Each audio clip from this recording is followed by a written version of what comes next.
morning and welcome to Our Issues Milwaukee. I'm your host, Andrea Williams. This morning, we'll begin the show focusing on a community action agency that works to lend a helping hand and advocate for Milwaukee County residents living in poverty. The Social Development Commission has been around since 1963 and provides programs and services that address issues like unemployment, education, finance, health, and wellness. My guest is the CEO of SDC, Mr. George Hinton. How are you, Mr. Hinton? I'm good. I'm doing really well. Well, I'm glad to see you. And there are a lot of things that are happening in the world these days. And I'd actually like to discuss a few of the things with you and get your perspective in regard to them. Let's start off talking about race relations in America. We have witnessed countless killings of unarmed Black men and women over the years, but there was something about the video murder of George Floyd that caught the world's attention and has many people protesting and marching and advocating for change. So if you would talk about why you think this particular situation was the situation to strike a chord on the masses. Well, I think, because we were already dealing with staying at home issues, and I think people were just watching, more people were watching, and were just able to see something that happened right just in time. And I think what it did was it showed kind of like a real life example of something that shouldn't have happened, but did. And then people began to ask the question, well, how can this happen? Now, for me as an African-American male and being more attuned to seeing this happen over and over again, I'm sitting up there saying, well, how come you didn't notice before? But for others, it's probably was like, wow, this really happens. And so I think it just hit at the right time in history. And I think it's an opportunity for us as a nation to move forward and do some things differently. Okay. And I appreciate you really chiming in on that. So you actually wrote an editorial on SDC's website that speaks directly to systemic racism and police brutality. Talk a little bit about that and why it was important for you to give us your thoughts in that way. I was a young boy during the 60s and experienced, wasn't old enough to participate in the protests back then, but I do remember watching them. And so for me, it was like deja vu when I started to see the protest again, but also made me realize we're still talking about the same issues that we were talking about even back then. And so I said to myself, well, I'm not going to be able to go out and march 10 miles. So what can I do now as a person who has lived life, seen a lot of experiences? I figured that I need to do an assessment of myself and ask the question, what could I do differently and what should I have done? What could I have done differently if I had to do this all over again? Well, I can't do this all over again, so I decided I'm gonna just talk about what I'm able to do right now. And I think as I said in the piece, there's a lot of times that I experienced things that I could have spoke up. It really was about institutional racism. I was trying to talk about it in logical ways that didn't quite hit the mark, and I was always concerned why it didn't. And I think it's because I didn't point out that we just have something else going in our nation that needs to be addressed. And it's institutional racism. And if all those things we talked about, education, employment, economic development, all those things have an element of a twist of some parts of systemic racism that we probably need to address as we talk about those issues for improvement in the future. Yeah, and it's important to point that out because there are a lot of people who work in corporate America and different jobs where it's uncomfortable for them to point out some of the systems that are in place or some of the policies because, as you said in your editorial, it could come with a hefty price. It can, and but I think when I thought about it, and it's easy for me to say now, as a person who's probably more at the later stages of my career, I think we have to remember that we have a duty because we didn't make it to wherever we may have ascended to through our careers, especially if we're fortunate enough to be in a position where we can speak to power, that we didn't get there just by our own means. There was a lot of people in the past who sacrificed and really brought this attention and made this opportunity available to us. So we have a duty. We can't afford not to speak to power. So I encourage So my message wasn't just for us. It was for people who look like me. My message was for CEOs who always say that they very much want to see diversity and see inclusion. And I'm telling them that there's a little bit more you need to do to make it possible for people who look like me to be able to truly contribute to the process of helping organizations and systems really improve and make it possible for us to have economic equality and inclusion. Makes a lot of sense to me. And we know from research that poverty and racism can prevent access to social services and opportunities, as you said, such as education, healthcare, and unemployment. So, of course, we are still in the middle of a pandemic. So, talk about how COVID-19 has affected your organization as well as the people that you serve. Well, just like any other business, which we're in the business of taking care of people, Right. we too had to consider the health of our staff and the health of our customers as they would be exposed. So we did shut down for a couple months, just like other businesses had to do. But we're back open again, but we still have a lot of work to do. What we've discovered as a result of, we've seen that a lot of people lost their jobs. People are struggling to pay their rent. People are struggling to keep their families fed. And so while we had poverty before, we see a lot of extreme additional pressures on people who are in poverty. And we see a new group of people who will now find themselves in poverty that weren't in poverty in the past.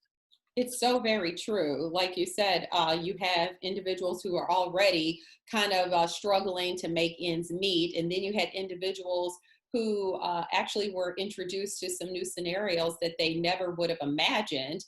Maybe they lost their job or they were trying to figure out how they were going to pay their mortgage or rent or feed their family for that matter. So to say that COVID-19 has really done a number on the masses is putting it lightly. So, with that said, you do have some new programs there at SDC.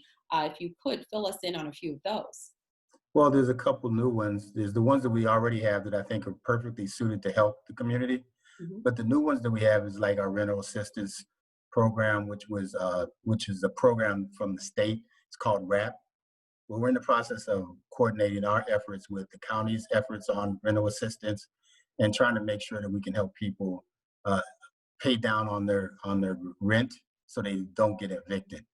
We have as many as over 20,000 people who have already contacted us and let us know that they have issues and they need support.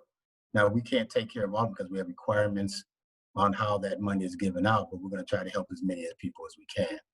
Yeah, that's amazing. So, on your website, of course, you give a full list and details of each of your programs and services that are offered. And what is that website address, please? It's cr-sdc.org. cr-sdc.org. And if someone would like to call to get more information, they can do that as well, right? Yeah, right now our phone lines, as you would imagine, are pretty hard to get through right now because a lot of people are calling in because they're struggling and they need some help in our phone lines. We just don't have the capacity in our phone lines. Wow. Uh, So that's but really you can great. still try to call, but I just don't want people to be too frustrated. Yeah, I Uh, was going to say that's an example as to really how much this pandemic has changed the lives of people all over our city. And the phone number, I'll give it out. But, you have warned everyone that, a lot of phone calls are coming through at 414-906-2700. And you mentioned this Wisconsin Rental Assistance Program. And you are managing this not just for Milwaukee County, but also Ozaukee and Washington counties. yes. And a lot of people think because Ozaukee and Washington County tend to be pretty wealthy counties, but there are still people who live in those counties who are also classified as in poverty and they need support as well. So Mhm. SDC was asked to support, and we're partnering with agencies in those counties to make sure we can get that money out to those individuals as well. Okay, and that's established by Wisconsin Governor Tony Evers for those who have lost income due to COVID-19.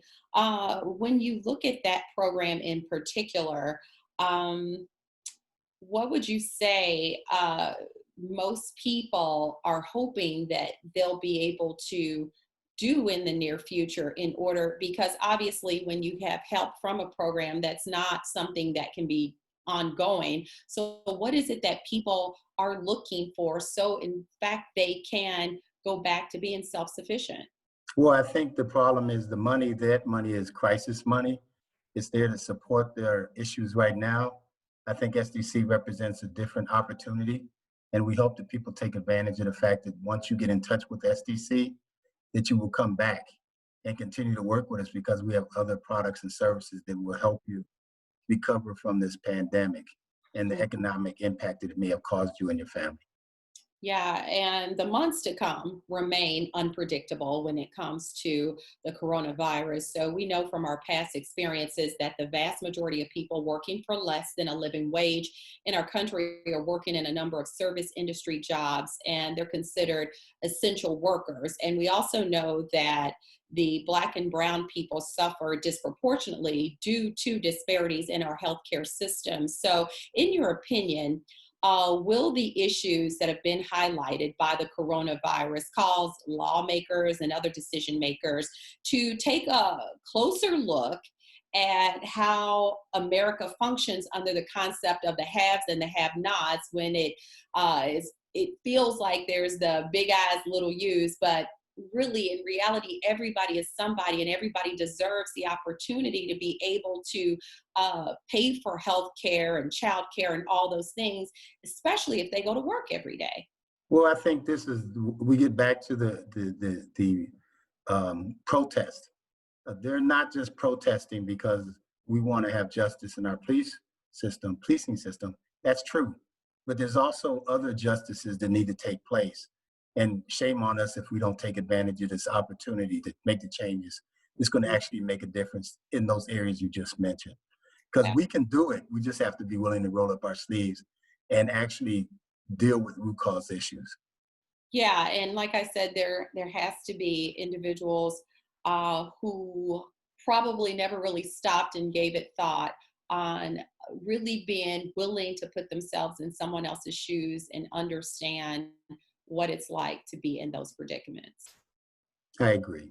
Yeah, And to be so quite honest, for some of us, we were able to go home and work from home, but many of those folks weren't able to do so. absolutely. And I wanted to talk about the Summit on Poverty. You do it every year, and last year's theme was self-reflection. So at that time, you guys were looking at the goals for 2020 on conquering certain things when it comes to changing the face of poverty, but no one saw what was coming in early 2020, and we're still dealing with it, as I said. So, in dealing with self-reflection, where do we go from here?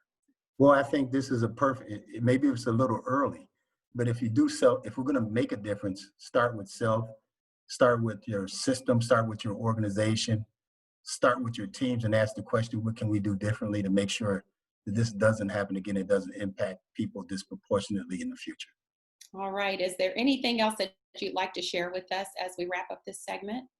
Well, as much as we see all of the craziness around us in our community and the nation, I do have great hope. And that hope is built around the fact that we see young people who are willing to say, I want change. They're our future leaders, and I'm very proud of them, and I support them.